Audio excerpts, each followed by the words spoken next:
हमारी तो है ही है। जब कथा कहें तब सुनो, लेकिन जब चौपाई आए तो गाओ साथ में, है ना।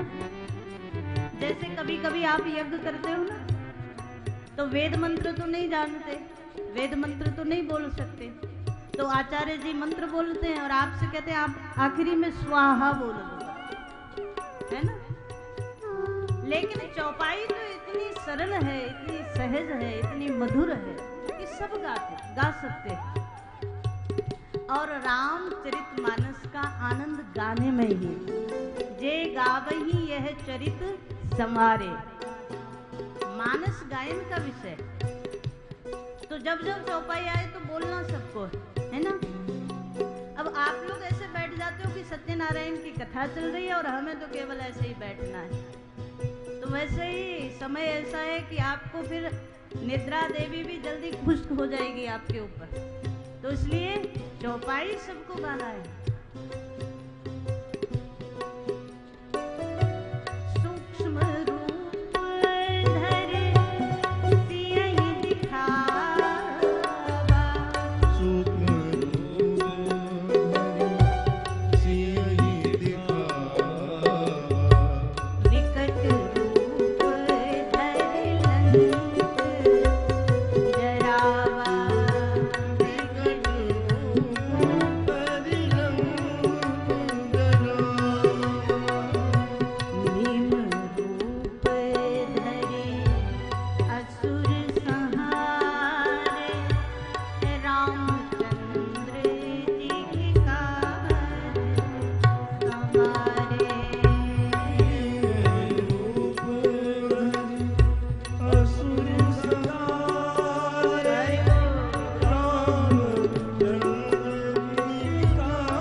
विकट रूप धरि लंक जरावा, तो सुंदरकांड लंका दहन। भीम रूप धरि असुर संहारे, ये असुरों को मारने की जो लीला हनुमान जी ने जहां जहां की है वहां विकराल रूप धारण किया। पर इन सब लीलाओं के पीछे उद्देश्य मत भूलना। उद्देश्य क्या है? बोले उद्देश्य है रामचंद्र के काज से। इन सब लीलाओं के पीछे, पूरी जीवन लीला के पीछे उद्देश्य केवल राम जी के कार्यों को केवल करना नहीं, संभाल कर करना। अच्छा, हमारे साथ समस्या क्या है पता है?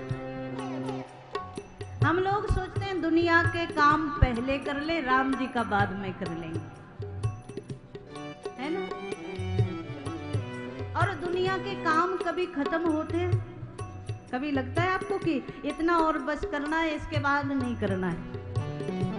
व्यक्ति 50 वर्ष में दुनिया से चला जाए तब भी काम शेष रह गए, 60 में जाए, 70 में जाए, 80 में जाए, 100 में भी जाए तब भी उसको लगेगा कुछ तो रह गया। तो दुनिया के काम कभी पूरे होते नहीं। इसलिए संसार के कार्यों को उतनी प्रधानता नहीं देनी है जितनी राम कार्यों को देनी है। जब जब आपको लगता है कि कहीं कोई सेवा का काम है, राम कार्य मतलब कोई सेवा का कार्य है, तो कितना जरूरी काम हो उसको छोड़कर पहले करो। कहीं आपको लगता है कहीं सत्संग का कार्य है, तो कितना जरूरी कार्य हो उसको छोड़कर सत्संग करो। यहाँ उल्टा है, रविवार की छुट्टी का इंतजार करते हो, छुट्टी मिलेगी उस दिन कथा में चलेंगे, है ना।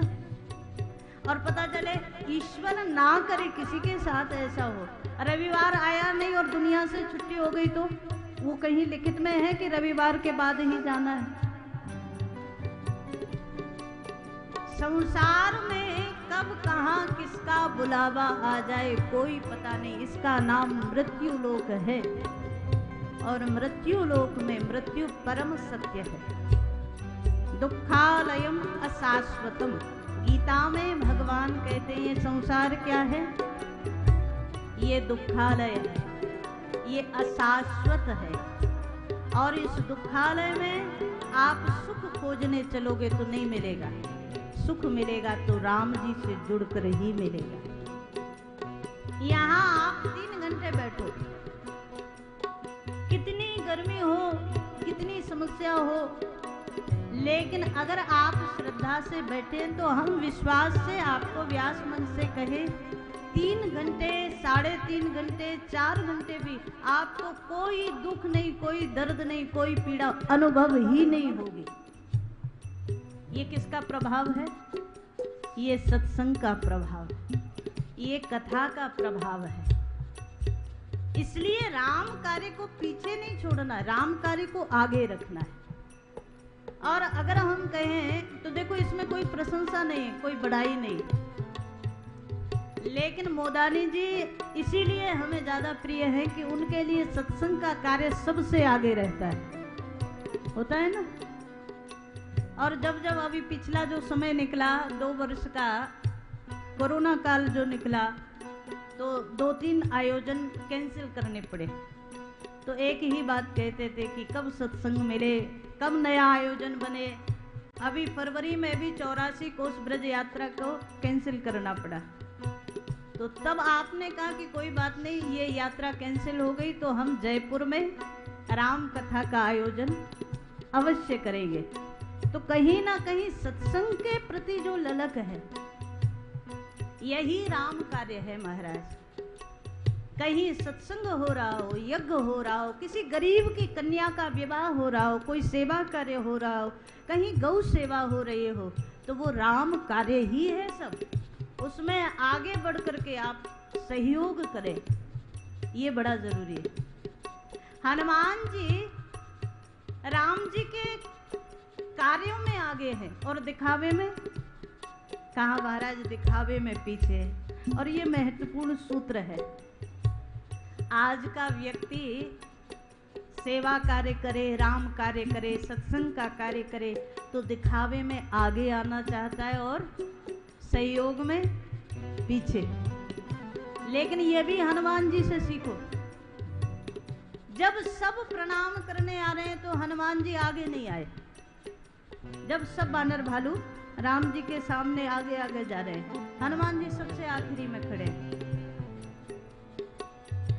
पाछे पावन तनय सिर नावा, पाछे पावन तनय सिर नावा,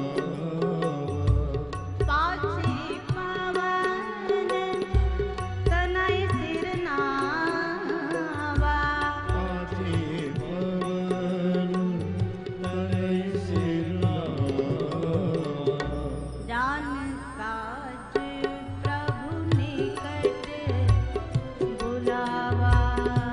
जान काज प्रभु निकट बुलावा।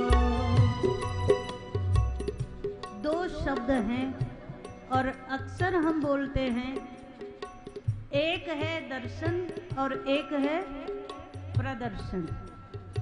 तो आपको किस में आगे रहना है? कहा महाराज दर्शन में आगे रहो पर प्रदर्शन में सदा पीछे रहो। ये बड़ा जरूरी है। राम कार्य करने का नंबर आए तो सबसे आगे हम हैं, पर प्रदर्शन में पीछे हो जाओ। कहीं समाज में हमारा नाम ना आए, सेवा में नाम आए, पर कहीं भी बड़ाई में ना आए, इसमें पीछे होना जरूरी है। सबसे आखिर में हनुमान जी आकर प्रणाम करते हैं। जब सब वानर भालू प्रणाम करके चले गए, पाछे पवन तनय सिर नावा।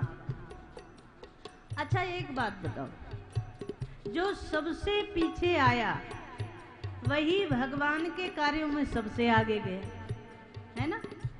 ये कथाएं हमें सिखाती है, ऐसा ऐसा करोगे तभी जीवन में मंगल होगा, वरना होने वाला नहीं। हनुमान जी सबसे आखिर में आए तो भगवान ने दूर से प्रणाम करते हुए हनुमान जी को देखा और हनुमान जी को बगल में बुलाया। जान काज प्रभु निकट बुलावा। भगवान को लगा मेरा काम करने वाला यही है।